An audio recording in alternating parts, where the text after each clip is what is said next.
in the physics. Contacting forces, there are 4 type of forces are there. One is the muscular force, second one is the frictional force, third one is the normal force, fourth one is the tension. అయితే ఇప్పుడు మనము ఏం చేయాలి అని అంటే second type of forces frictional forces గురించి మనం నేర్చుకుందాం.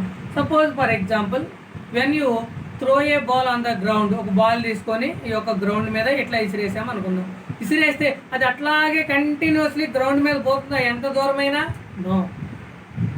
When it moves a little bit of distance it will be stopped. Why it was stopped? Because what forces caused the ball to stop? Here one force caused the ball to stop. That force is a frictional force. Frictional force is nothing but it resists the movement of a body over another surface of a body. ఒక సర్ఫేస్లో వెళ్ళేటువంటి దాన్ని ఇంకొక surface వచ్చేసి అడ్డుకునే విధానాన్నే frictional force అని అంటాం. For example ఇంకా మనకి ఫ్రిక్షనల్ ఫోర్సెస్ కూడా క్లియర్గా మనకి తెలవాలి అని అంటే, for example while we're walking on a ground we will not fell down. Why? Because of the frictional force. We're writing, ఇట్లా పెన్ ఉంది, ఈ పెన్నుని ఇట్లా నేను పట్టుకున్నాను కానీ జారిపోతుందా? జారిపోవట్లేదు. So why it is not slipping from my hands? Because of the frictional force my fingers tightly hold this pen. అయితే ఇక్కడ ఫ్రిక్షనల్ ఫోర్స్ ఎక్కడెక్కడ జరుగుతుంది? Yes, the frictional force occurs between my finger to the pen.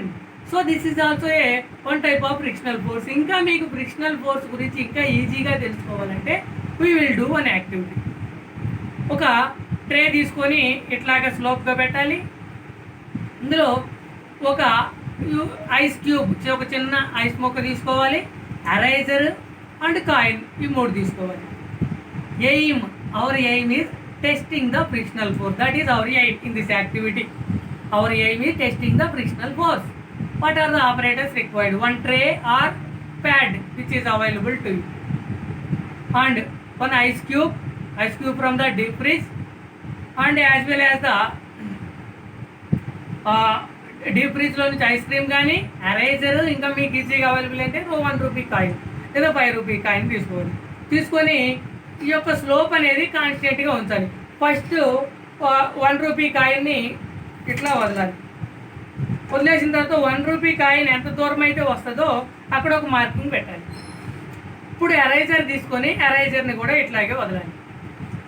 Eraser ఎంత దూరం వచ్చిందో అక్కడ marking పెట్టాలి. ఈసారి లాస్ట్లో ఇంకా ఐస్ క్యూబ్ని తీసుకొని వదలాలి. ఐస్ క్యూబ్ ఎంత దూరం అయితే వచ్చిందో చూడాలి. ఈ 3 కూడా సేమ్ డిస్టెన్సెస్లో స్లైడింగ్ అనేది కావు. ఎందుకు అని అంటే frictional force is different for the different bodies.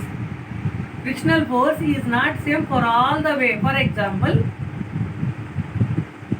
ఇంట్లో టైల్స్ ఎక్కువగా కనుక ఉన్నాయనుకోండి తొందరగా జారి పడతాం. అందుకనే ఏం చేస్తాం, మనం ఇంట్లో కార్పెట్ అనేటువంటిది వేసుకుంటాం. ఎందుకనంటే స్లైడ్ అయ్యి పడకుండా. అంటే ఏంటి, మనం స్లైడింగ్ అవుతున్నది అని అంటే it does not exist a actually required frictional force on our body. You might have heard that during the rainy seasonలో యాక్సిడెంట్స్ ఎక్కువ అవుతాయి. ఎందుకని యాక్సిడెంట్స్ ఎక్కువ అవుతాయి రైనీ సీజన్లో అని అంటే, when the rains falls on a water, because of the water the road loses its frictional force.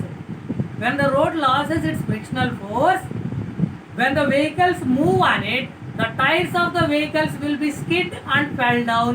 Because of that accident will be occurred. అంటే to move any vehicle the frictional force must be occurred between a tire and a road. If there is no frictional force between a road and a tire, the vehicles cannot be moved at all.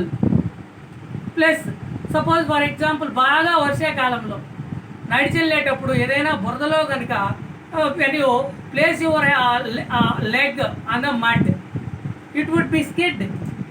Why? Because the mud has very less frictional force than we require. మనకు కావాల్సిన దానికంటే frictional force అనేటువంటిది అక్కడ exist అవ్వదు కాబట్టి మనం కింద పడిపోతాము. అంటే దీని ప్రకారం ప్లస్ అదేవిధంగా ఓల్డెన్ డేస్ ముసలి వాళ్ళు ఉంటారు అనమాట, బాగా ఓల్డ్ ఏజ్లో ఉన్నారు. వాళ్ళు ఏదైనా ఒక వస్తువు అనేటువంటిది ఇట్లా పట్టుకుంటే వణుకుతూ వణుకుతూ జారి కింద పడిపోతుంది. వై? బికాజ్ ఆఫ్ ద వాళ్ళకి మా యొక్క మజిల్ పవర్ అనేటువంటి తక్కువగా ఉంటుంది. అక్కడ వాళ్ళ చేతులు అనేటువంటి ఓల్డ్ ఏజ్ వాళ్ళకి చాలా నున్నగా ఉంటాయి. అంటే ఆ యొక్క ఫ్రిక్షనల్ ఫోర్స్ అనేటువంటి తక్కువగా ఉంటుంది. ఫ్రిక్షనల్ ఫోర్స్ తక్కువగా ఉంటే ఎక్కువగా స్కిప్ అయ్యేటువంటి అవకాశం అనేటువంటిది ఉంటుంది. This is a frictional force.